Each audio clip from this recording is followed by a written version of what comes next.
አዲስ አበባ የአፍሪካ ዋና ከተማ ናት፣ መዲና ናት ሲባል የኤዩ ሄድኳርተር ብቻ ሳይሆን የአፍሪካ ሲዲሲ ሄድኳርተሩ እዚህ አዲስ አበባ ይገኛል። የአፍሪካ ሲዲሲ ቀደም ሲል እንዳየነው በጣም ትልቅ ፋሲሊቲ ነው፣ ትልቅ ግንባታ ነው። ይሄን የሚያክል ኢንፍራስትራክቸር በሀገራችን ሲኖር ከኛ የጤና ተቋም ጋር ሲተሳሰር በጣም በርካታ የሆኑ ጠቀሜታዎች ለሀገራችን ሊያበረክት ይችላል። አንደኛው ኤርሊ ዋርኒንግ ነው። ችግሮች ሲያጋጥሙ ቀድሞ አሰስ ማድረግ፣ ዳታ መሰብሰብና ምን አይነት በሽታ ሊመጣ እንደሚችል ማሳወቅና ለመከላከል ለመዘጋጀት በጣም ያግዛል። ትልቅ ላብ አላቸው፣ በጣም በርካታ ሙያተኛ ስላላቸው። ሁለተኛው የላብ ካፓሲቲ ነው።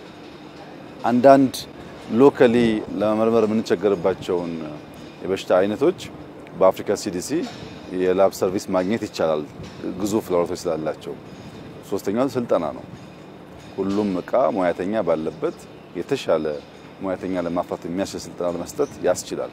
ከጎበዙ ከፍተኛ ሌቭል ያለው ክሊኒክ መስራት ይችላሉ። ወደ ውጭ ሀገር ሄዶ ከመታከም ብዙ ሙያተኛ ያላቸው፣ ጥሩ ላብ አላቸው፣ ትልቅ ፋሲሊቲ ያላቸው እና ሌላ ሀገር ሄደን የምናገኘው አይነት ሰርቪስ እዚህ በማግኘት እነሱም ገቢ እንዲያመነጩ እኛም ባጭሩ ባነሰ ዋጋ ጤናችን ሊጠበቅ ለማድረግ ያስችላልና ለአፍሪካ ትልቅ ሀብት ነው።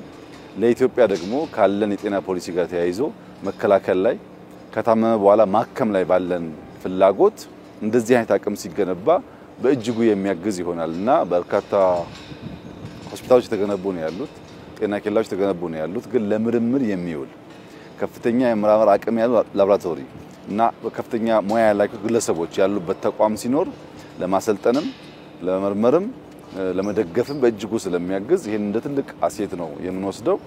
አፍሪካውያን ወንድሞቻችን ትልቅ ውሳኔ ወስነዋል። ነገር ግን መጀመሪያ መገንባቱ ብቻ በቂ አይደለም።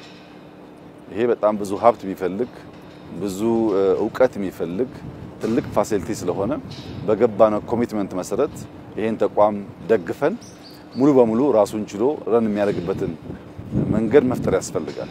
አንዴ ገንብተናል ብለን ብንተው ራሱን ሜንቴን ማድረግ ካልቻለ ተመልሶ ወደ ኋላ ስለሚሄድ እስካሁን የተሰራው ስራ አስደማሚ ነው፣ አስደናቂ ነው። ከዚህ በኋላ ግን የአፍሪካ ሀገራት እንደራሳቸው ሀብት ደግፈውት ኢትዮጵያም ደግፋ ሌሎች አካላትም ደግፈው ይበልጥ ፈንክሽናልና ውጤታማ እንዲሆን ስራ ይጠበቅብናል።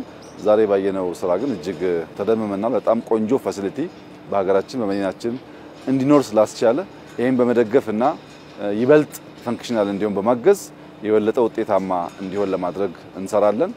ባየነው ደስተኛ ነን። እንደሚቀጥል ተስፋ አደርጋለሁ።